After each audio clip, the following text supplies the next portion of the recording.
No one escapes Unit 32, and the ones who try don't live long enough to tell the story. On the night of May 28, 2000, in the suffocating heat of the Mississippi Delta, two men did something the state of Mississippi believed was impossible. They didn't walk out through a broken gate. They didn't overpower guards. They crawled through reinforced steel inside the most secure wing of the Mississippi State Penitentiary, a place surrounded not just by razor wire and armed towers, but by 18,000 acres of swamp designed to finish the job if the prison failed. Unit 32 wasn't just a housing unit. It was a psychological pressure chamber, 23 hours a day in isolation. Summer temperatures climbing past 120 degrees Fahrenheit inside concrete cells, sewage backing up through drains, men screaming in the dark. This wasn't a prison people escaped from. It was a place people disappeared inside. Roy Harper was serving 88 years without parole. John Willard was serving 2 life sentences. Neither man was ever supposed to breathe free air again. But when hope is removed long enough, something changes in the human mind. It doesn't surrender. It recalculates.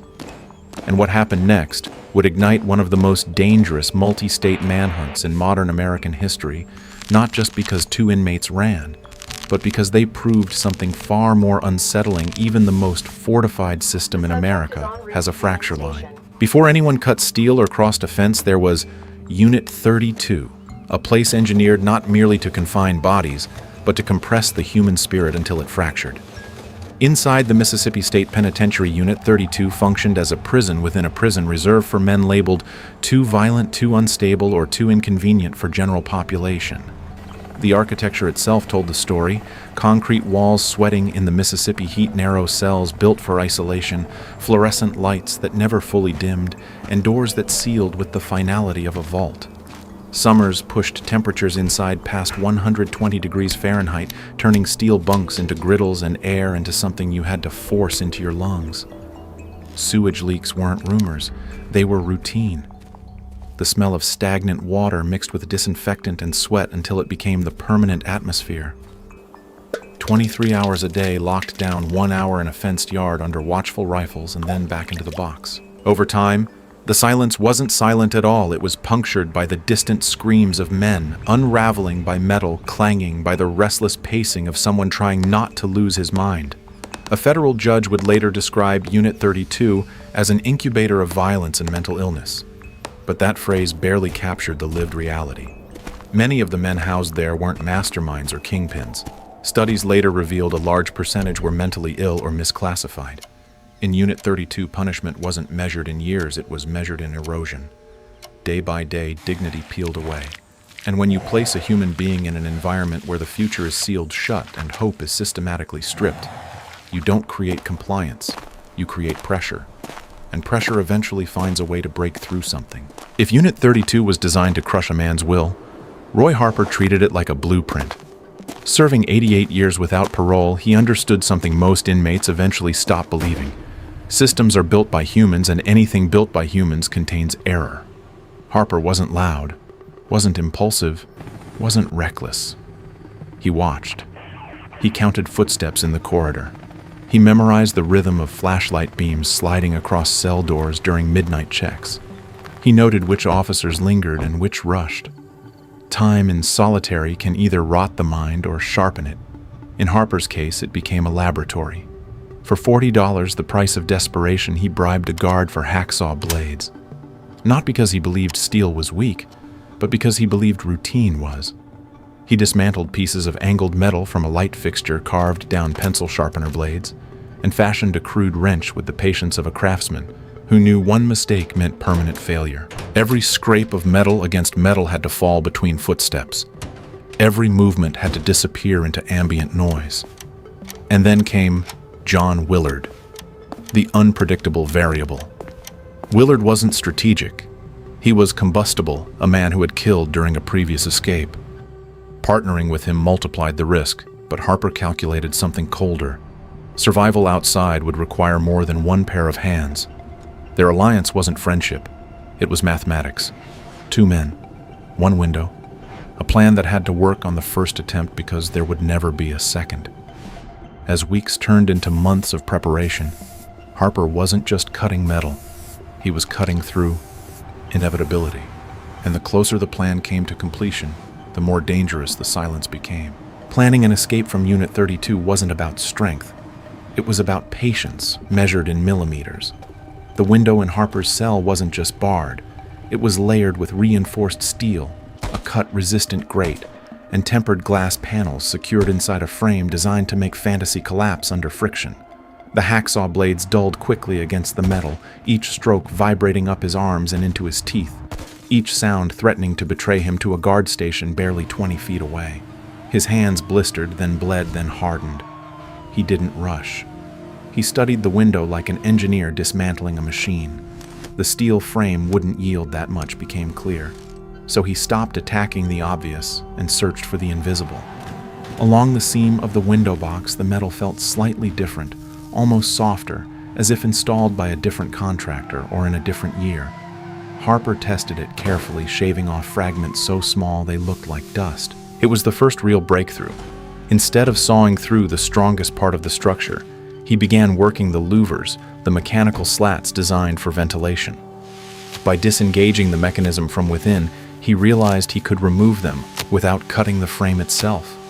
It wasn't brute force, it was mechanical betrayal. Every night he concealed progress with a homemade compound that mimicked chipped paint, blending damaged steel back into the illusion of normalcy. The tension peaked during an unexpected inspection when the unit director walked the tier unannounced. The window cover was off. The hacksaw was still warm in his hand. Harper didn't freeze. He performed. He stepped forward, started talking, distracting, filling the air with harmless noise while sweat crawled down his spine. The director glanced down the row and moved on. That was the moment Harper understood something profound. The system depended on assumptions. Guards assumed the steel was enough. Administrators assumed despair was enough. But despair had sharpened him instead of breaking him. By the time the window mechanism finally loosened and the louvers could be lifted free, Harper wasn't just preparing to crawl through a hole in a wall, he was stepping across a line that separated calculation from consequence. There would be no rehearsal, no correction.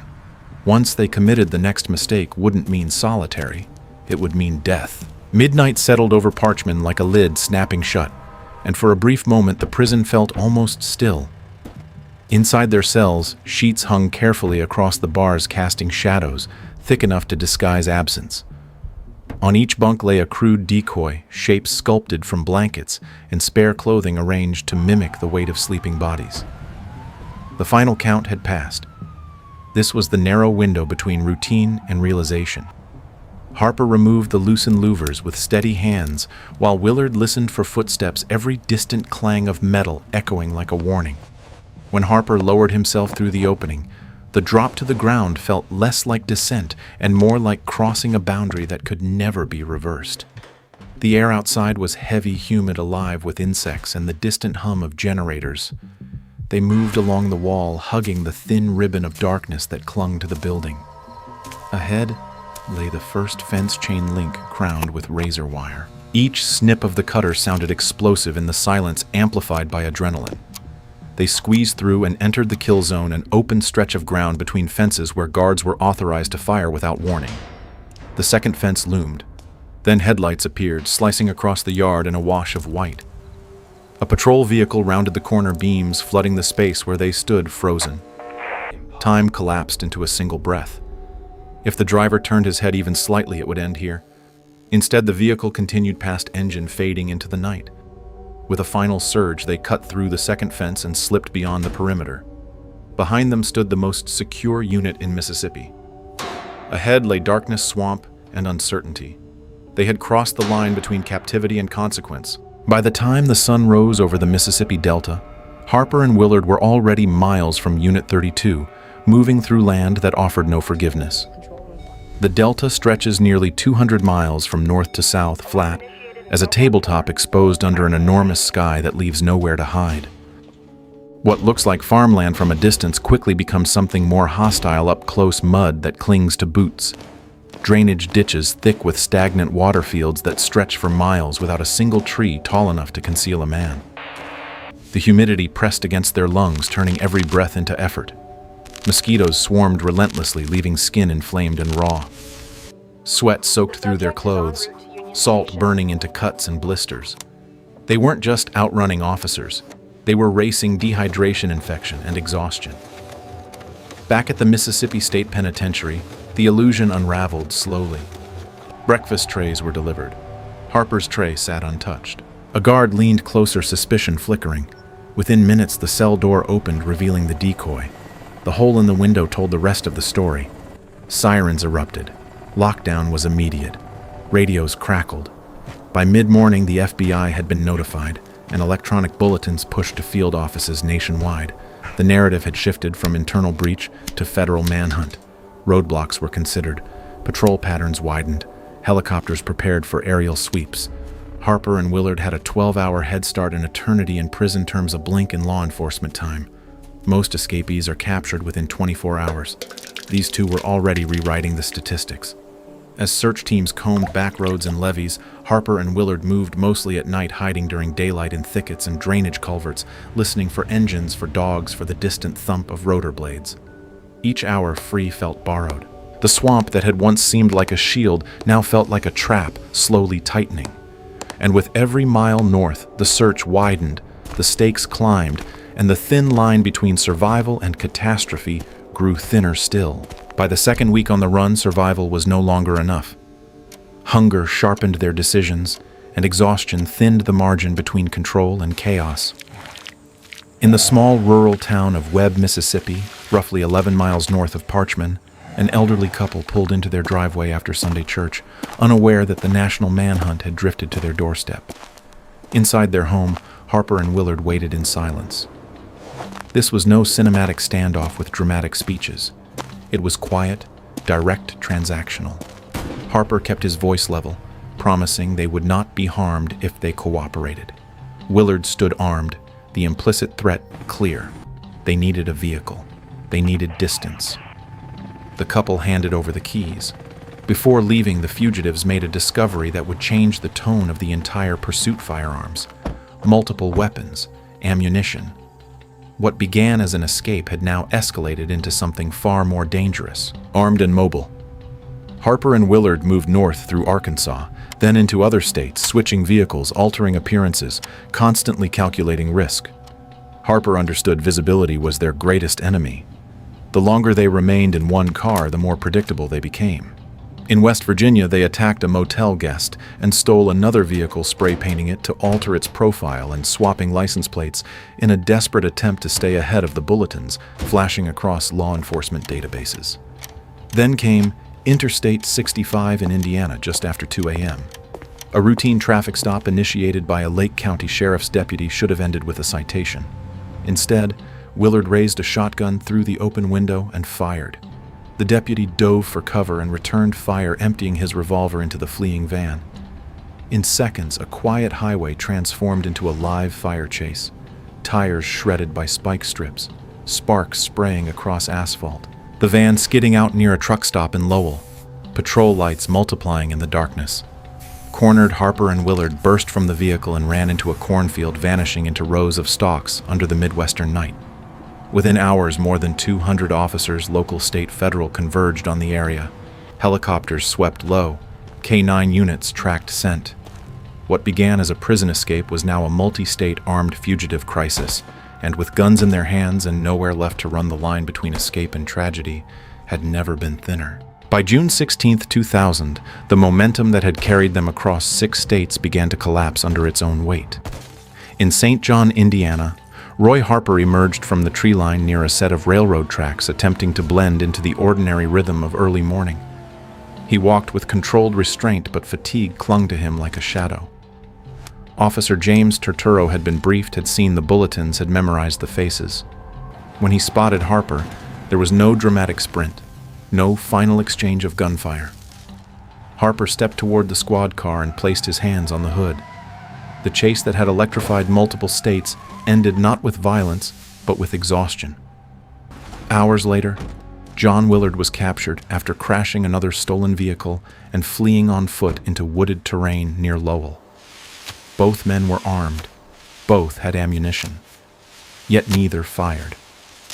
19 days earlier, they had crawled through steel and crossed a kill zone under threat of instant death. Now they stood under a different kind of light squad car strobes, instead of searchlights, breathing heavily scraped, worn down, aware that the arc of escape had reached its limit.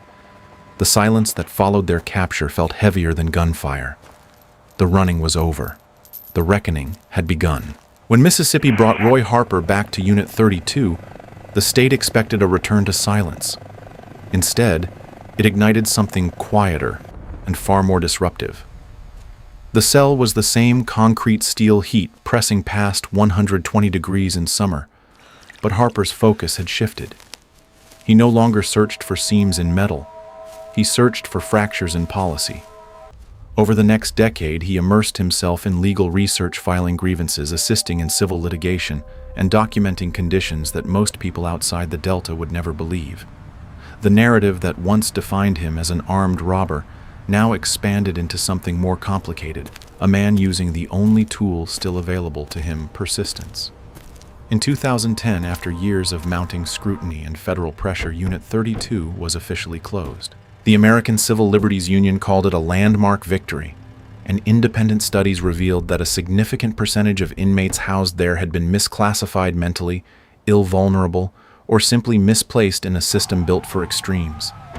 Harper would later publish a novel written longhand and smuggled out piece by piece, turning confinement into testimony. He remains incarcerated, transferred far from the Mississippi Delta, while John Willard will likely spend the rest of his life behind bars. The escape lasted 19 days. The consequences reshaped policy for years, and that may be the most unsettling truth of all. Sometimes a failed escape exposes more about a system than a successful one ever could. This wasn't just a prison break. It was a stress test of a system. When hope is stripped away, when conditions deteriorate beyond basic human dignity, pressure doesn't disappear, it builds. Harper and Willard made dangerous choices, and people could have died. That matters. Accountability matters. But so does the environment that produced that level of desperation. Unit 32 closed not because two men ran, but because their escape forced the country to look closer at what was happening behind reinforced doors. America believes in justice, but justice without humanity becomes something else entirely. If this story moved you, challenged you, or made you think differently about power reform or resilience, take a second to support the channel. Like the video. Share it with someone who believes in accountability and reform. Subscribe for more investigative stories that examine not just what happened, but why it matters.